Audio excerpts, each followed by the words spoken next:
The world is wondering that why has the UAE awarded Modi its highest award of excellence after he scrapped Article 370 leading to mass murdering of Kashmiris. There is a very logical explanation for this award. Modi attacked and kidnapped Princess Latifa using his military commandos. Against her will, when she tried to escape a life of imprisonment within the walls of gold of her father's palace. I don't know how I'll feel just waking up in the morning and thinking, I can do whatever I want today. I can go wherever I want. I have all the choices in the world like anyone does. That'll be such a new, different feeling. That'll be amazing. I'm really looking forward to it. Modi used torture against a French captain and a Finnish citizen, abducting a princess against her wishes.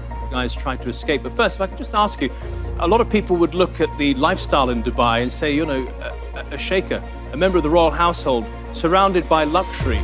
But that's not how life was for her. That wasn't compensation enough for her lack of freedom, right? No, not at all. Her life was extremely restricted, and I saw it from very early on, from early days of our friendship. She was not allowed to go to anyone's private homes. She hadn't traveled from Dubai since year 2000. She wasn't allowed to study, not even to go to other Emirates. She was only allowed to be driven around by her designated driver. Everything was very, very difficult. And you got to know her over many years. You were her martial arts instructor, and then slowly she let you know what her predicament was. Well, initially I got to know her through martial arts, and that was back in 2010. But as we became closer friends, we started spending a lot more time together, and in 2013 we started skydiving together as well. So slowly we started building trust and was able to actually tell me about things that were bothering her and all the horrible things that had happened to her in the past as well. And whose idea was it for her to escape Dubai? She had tried to escape Dubai already in 2002 to get some help for her sister Shamsa, who was in prison due to her failed escape attempt in the UK. So I believe Latifa had been planning for the second escape attempt for many, many years. But it was only summer 2017 that she told me that she wants to try again, and she asked me if I would help her. And how did you help her? And tell us also about the day that you actually made your escape, February 24th, 2018. Well, initially Latifa wanted me to travel to the Philippines to meet the French captain who was in charge of the operation, to help with the logistics. Latifa didn't want me to be with her on the actual escape because she was afraid for my safety.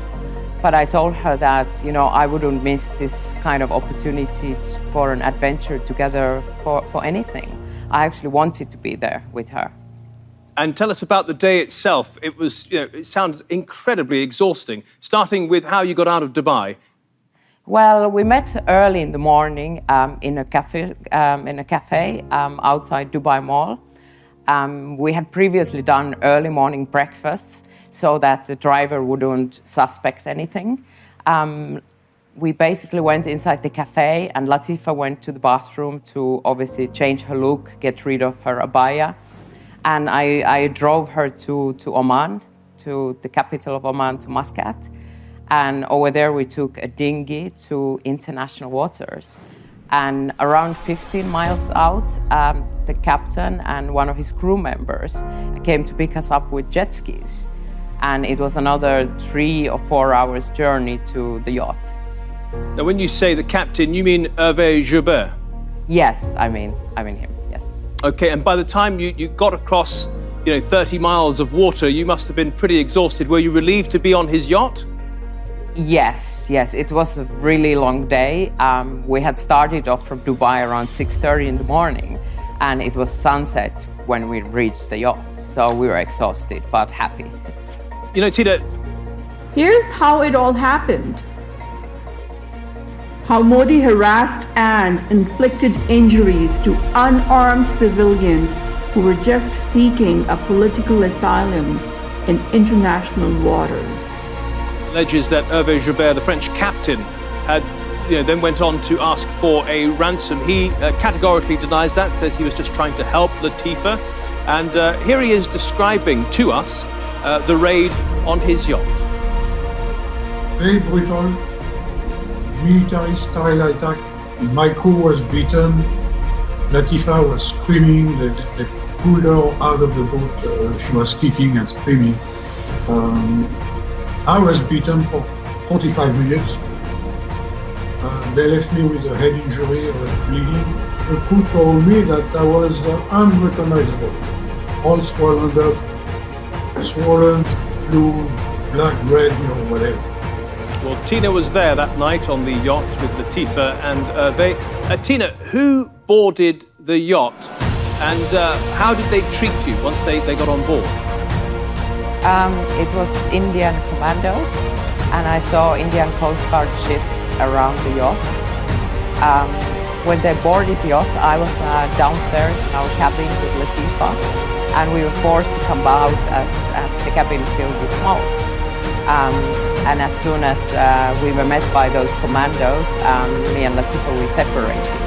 I was basically pushed on the floor and my hands were tied behind my back, and they were threatening to shoot my brain out.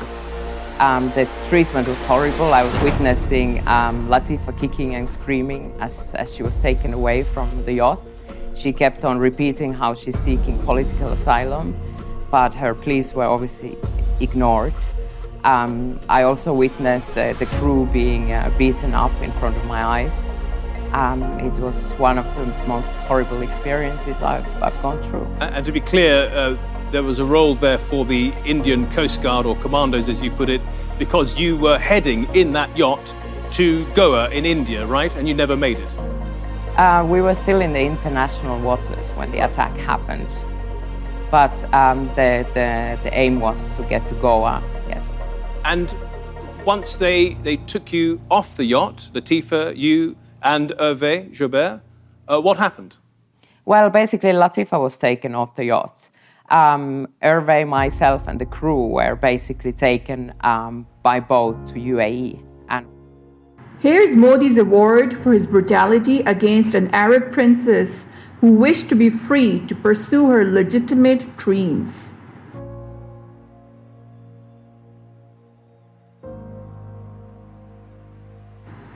Modi has not just enslaved 12 million people of Kashmir. He precipitated the enslavement of a young girl, cracking down brutally on her dreams, ambitions, and freedom. Islam liberated women 1400 years ago. Modi abducted this princess against her Sharia rights and her international human rights. So he gets his prize for doing so. About time Tina and Hervé file a lawsuit against Modi for an international crime he committed for gold and oil by selling a princess.